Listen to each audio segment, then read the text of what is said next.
Hi friends, বাবুস কিচেনে সবাইকে welcome করে আজ আমি আপনাদের সামনে আরও একটি রেসিপি নিয়ে হাজির হয়েছি। আজকের রেসিপি খুবই সাধারণ, তা হলো আলু বেগুন দিয়ে রুই মাছের পাতলা ঝোল। তা চলুন যাওয়া যাক রেসিপির দিকে। আমি আমার বাড়িতে যেভাবে বানিয়েছি তা আমি আপনাদের সামনে শেয়ার করেছি। আর ভিডিওটি স্কিপ না করে লাস্ট পর্যন্ত দেখার জন্য অনুরোধ রইল। আর রেসিপিটি যদি ভালো লেগে থাকে তো অবশ্যই কমেন্ট করে জানাবেন কেমন হয়েছে। সাথে সাথে লাইক, শেয়ার ও সাবস্ক্রাইব করার জন্য অনুরোধ রইল। আর পাশে থাকা বেল আইকন প্রেস করার অনুরোধ রইল আমার প্রতিদিনের ভিডিওর আপডেট পাওয়ার জন্য।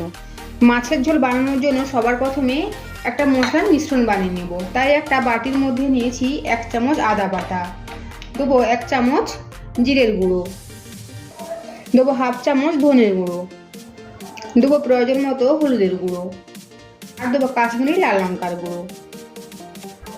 এখন অল্প পরিমাণে জল দিয়ে সমস্ত মশলাগুলো গুলে নেব। এখন যাব নেক্সট প্রসেসে। মাছ ভাজার জন্য কড়াইটা খুব ভালোভাবে গরম করে নিয়েছি। এখন কড়াইয়ের মধ্যে দেবো সরষের তেল।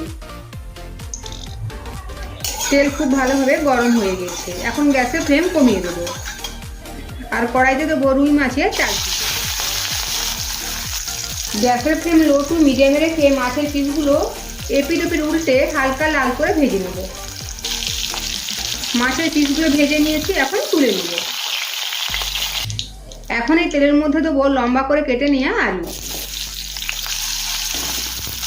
দেবো অল্প করে লবণ আর হলুদের গুঁড়ো। নুন হলুদ আলুর সাথে ভালো করে মিশিয়ে নেব আর ঢাকা চাপা দিয়ে আলুগুলো ভেজে নেব। আলুগুলো ভেজে নিয়েছি, এখন তুলে নেব।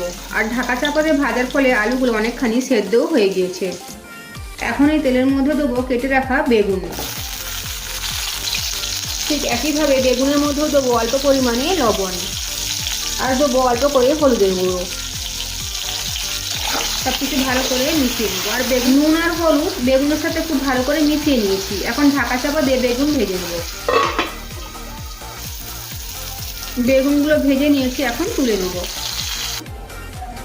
কড়াইতে আর আলাদা করে তেল দেবো না, এই তেলের মধ্যেই দেবো কালো জিরে আর 4টে কাঁচা লঙ্কা আর সাথে দেবো একটা মিডিয়াম সাইজের টমেটো। আর দেবো আগে থেকে গুলে রাখা মশলার মিশ্রণ। দেবো 1/2 চামচ লবণ। লবণ দেওয়ার ফলে টমেটো খুব তাড়াতাড়ি নরম হয়ে যাবে। এখন মশলা একটু ভালো করে কষিয়ে নেব। মশলা খুব ভালোভাবে কষিয়ে নিয়েছি। এখন দেবো আগে থেকে ভেজে রাখা আলুর টুকরোগুলো মশলার সাথে মিশিয়ে নেব।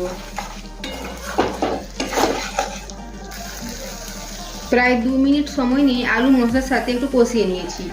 এখন দেবো পরিমাণ মতো জল। এখানে আমি গরম জল দিচ্ছি। যেহেতু এটা ঝোল হবে তাই জলের পরিমাণটা একটু বেশি করে দিয়েছি। আর আলুগুলোও সেদ্ধ হবে ঠিক সেভাবে দিয়েছি। গ্রেভিটা এখন একটু ফুটতে দেবো, তাই গ্যাসের ফ্লেম হাই রেখেছি।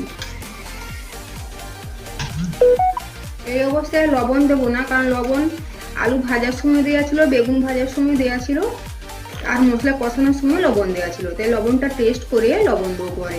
গ্রেভি ফুটে উঠেছে, এখন গ্যাসের ফ্লেম কমিয়ে দেবো আর সাথে দেবো আগে থেকে ভেজে রাখা মাছের পিসগুলো। আর এখন ঢাকা চাপা দিয়ে কিছুক্ষণ রান্না করব। এর ফলে আলুগুলো খুব ভালোভাবে সেদ্ধ হয়ে যাবে। ঢাকাটা সরিয়ে নিয়েছি।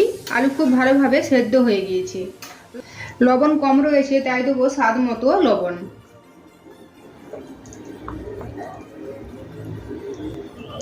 আর সাথে দেবো আগে থেকে ভেজে রাখা বেগুনের টুকরোগুলো। সবকিছু আবার ভালোভাবে নেড়েচেড়ে মিশিয়ে নেবো। আর এই অবস্থায় ঢাকা চাপা দেবো না, ঢাকা খোলা অবস্থাতেই 2 থেকে 3 মিনিট রান্না করে নেবো। এর ফলে বেগুনের মধ্যে যে মাছের ঝোলের স্বাদটা পুরোপুরি এসে যাবে। প্রায় 3 মিনিট সময় নিয়ে বেগুন ভালোভাবে ঝোলের সাথে রান্না করে নিয়েছি। এখন ওপর থেকে ছড়িয়ে দেবো কেটে রাখা ধনেপাতা। গ্যাসের ফ্লেম অফ করে দেবো আর 5 মিনিটের জন্য ঢাকা চাপা দিয়ে রাখবো, তারপরে পরিবেশন করব।